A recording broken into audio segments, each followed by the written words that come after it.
Welcome back for another deep dive. This time we're digging into something we all think about.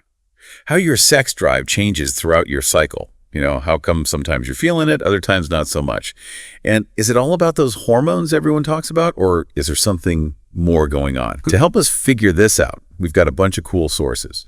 Advice from university health experts, a scientific journal article, even some insights from that period tracking app, Clue, and a blog post from the Period Care brand Day.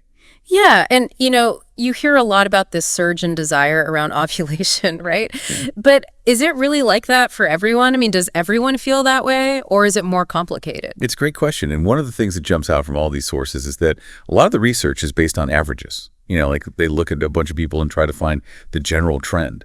But that doesn't always reflect everyone's individual experience, right? Like, what if your peak desire is totally different from the average? Exactly, and that's why it's so important to look at the whole picture. Not just those averages, but also those individual differences. But I'm getting ahead of myself. Maybe we should start by talking about those hormones everyone always brings up, estrogen and progesterone. Yeah, let's break it down. So those two, they're like the stars of the show, right? They're constantly changing throughout your cycle. And generally, the idea is that estrogen boosts desire, while progesterone might actually lower it. Right, and there are a lot of theories about why that might be. Like maybe when estrogen is higher around ovulation, it's kind of like your body's way of encouraging you to, make a baby.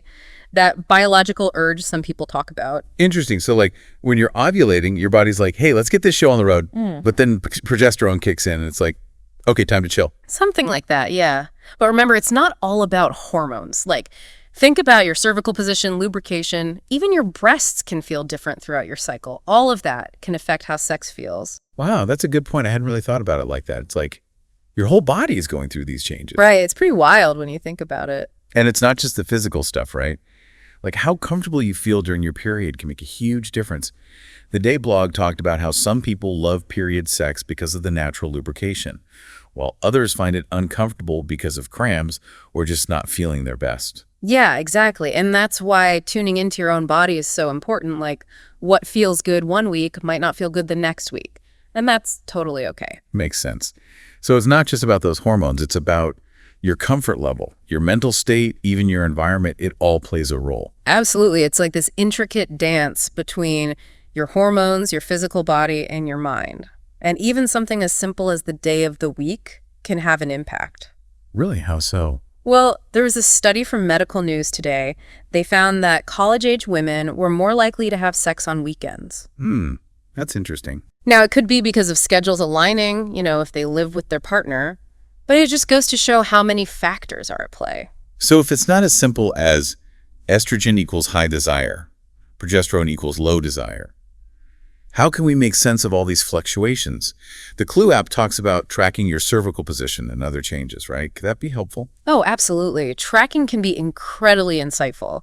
Whether you use an app like Clue or just a good old-fashioned journal, paying attention to those changes can help you understand your own personal rhythm. Like becoming a detective of your own body. Exactly. It's like uncovering those clues that help you understand your unique patterns. Okay, I love that analogy. So instead of getting caught up in those generalized trends, it's more about understanding our own individual experiences. Exactly. And that's where tracking can be so powerful. It allows you to see those connections for yourself, figure out what actually influences your desire. You might find, for example, that your peak desire actually happens right before your period, or you might discover that stress plays a bigger role than you thought. So tracking can be about way more than just predicting ovulation. It's about self-discovery and getting to know your body on a much deeper level. It really is. It's about understanding your own rhythm and recognizing that there's no right or wrong way to experience desire throughout your cycle. This is blowing my mind. I always thought it was all about those hormones, but it sounds like there's a whole lot more to it. Yeah, it's a lot more complex than people think. And the more we understand about those individual differences, the better equipped we are to, actually embrace those changes. That makes sense. So tracking our cycle can help us understand those patterns. But what about communicating those patterns to our partners? Like, how do we do that without making it feel like a biology lesson? Yeah, no one wants to hear about the luteal phase during a romantic evening. It's all about finding that balance between honesty and being sensitive to your partner's feelings. Instead of getting too technical, try focusing on sharing how you're feeling. You could say, hey, I've been feeling super energized lately and I'm really in the mood for. Or, I'm feeling a little more sensitive right now. Can we just cuddle tonight? Exactly. It's about inviting your partner to be a part of your experience rather than feeling like they need to solve a problem. I love that. So it's not just about understanding our own cycle. It's about creating that shared understanding with our partners. And sometimes, even with good communication, things can still get tricky. Like, what if our desires are totally out of sync? Or what if I'm not really feeling it and I'm worried about how that will impact my partner? Those are really common concerns, and it's important to remember that you're not alone in feeling that way. Lots of couples experience differences in desire. It's totally normal. So what can we do when those differences come up? Is there a way to navigate them without anyone feeling hurt or rejected? Communication is key. But sometimes it helps to talk to a professional, like a therapist, who specializes in sex and relationships. They can provide a safe space to work through those challenges and develop some helpful strategies.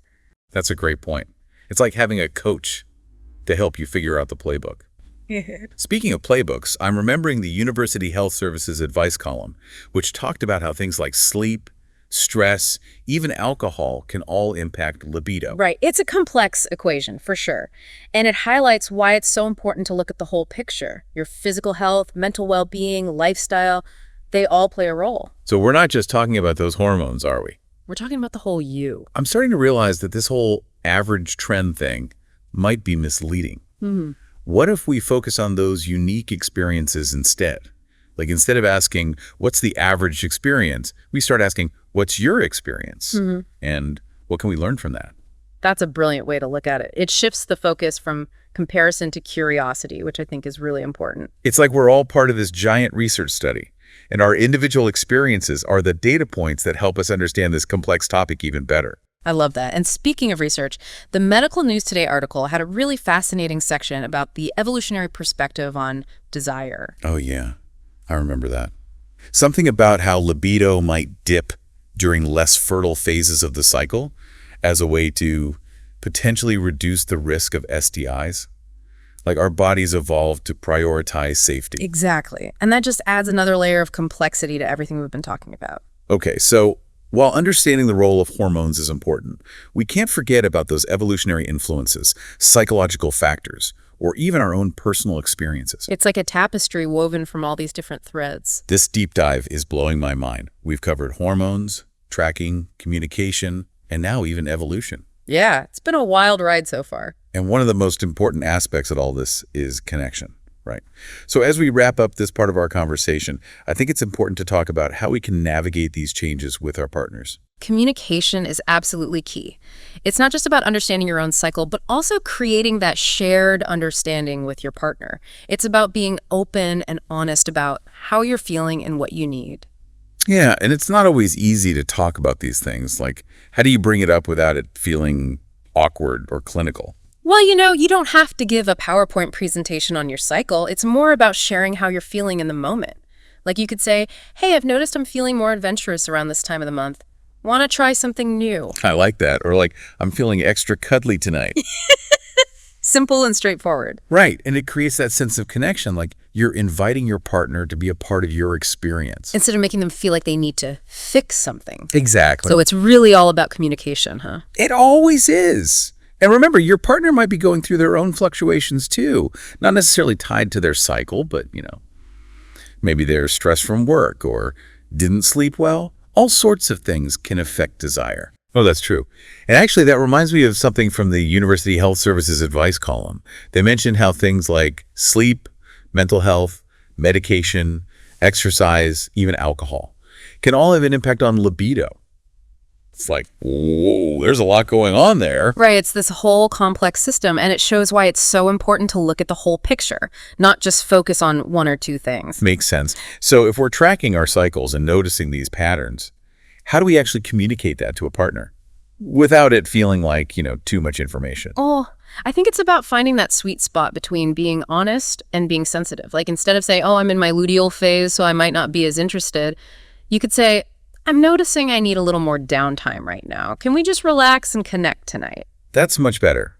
It's more about how you're feeling rather than the technical details. Exactly. And it leaves space for your partner to respond in a way that feels good for them, too. Right. It's a two-way street. But what about those times when, even with best communication, things just feel out of sync? Like, what if my desire is really low and I'm worried about how that'll affect my partner? That's a really valid concern. And it's important to remember that you're not alone in feeling that way. A lot of couples experience these kinds of discrepancies in desire. So it's not necessarily a sign that something's wrong? No, not at all. It's just part of being human. And there are things you can do to navigate those situations. Like what? Well, communication is always key.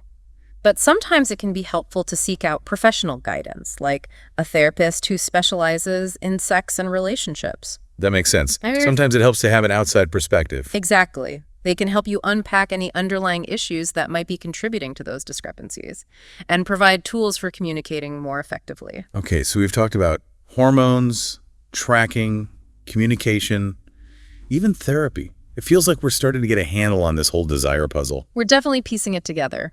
And you know what's really sticking with me? Is that idea of individual experiences. Like maybe instead of trying to fit ourselves into this average mold, we should be celebrating those differences. Absolutely. There's no one right way to experience desire. And maybe that's the most important takeaway from all of this. I think you're right. It's about honoring our own unique rhythms and finding what works for us. Without comparing ourselves to others. Exactly. And speaking of research, the Medical News Today article mentioned something really interesting about the evolutionary perspective. Oh yeah, what was that? Something about how libido might dip during less fertile phases of the cycle as a way to potentially reduce the risk of STIs.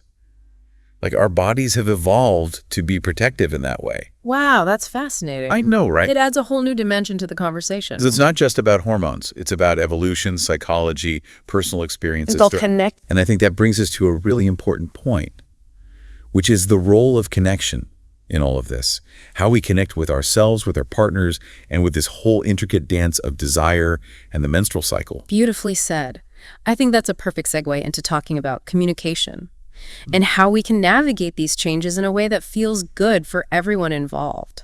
So we've talked about hormones and tracking and communication and all these different factors that play a role in desire. But I think there's another really important piece we need to talk about, and that's self-compassion.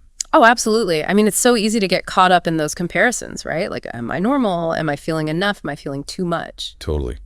We see these images in movies or hear stories from friends, and we start to wonder if we're measuring up. Yeah. And those expectations can be really harmful. Yeah. Because everyone's experience is different. And there's no one right way to feel. So how do we cultivate that self-compassion? Especially when we're feeling those self-critical thoughts. Well, I think it starts with recognizing that those thoughts are normal.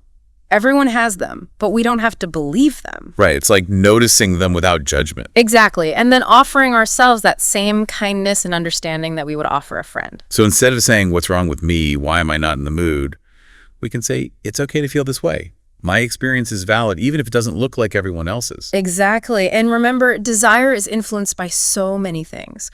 Hormones, physical sensations, emotions, stress, even our relationships. It's like that whole complex tapestry we were talking about earlier. It is. And just like we need to move beyond those simplistic averages in research, we need to let go of those unrealistic expectations we might have for ourselves. So no more comparing ourselves to some imaginary ideal. Right. It's about honoring our own unique rhythms and finding what works for us. I love that. So if you're feeling those self-critical thoughts creeping in, take a deep breath, practice some self-compassion, and remember that your experience is valid no matter what.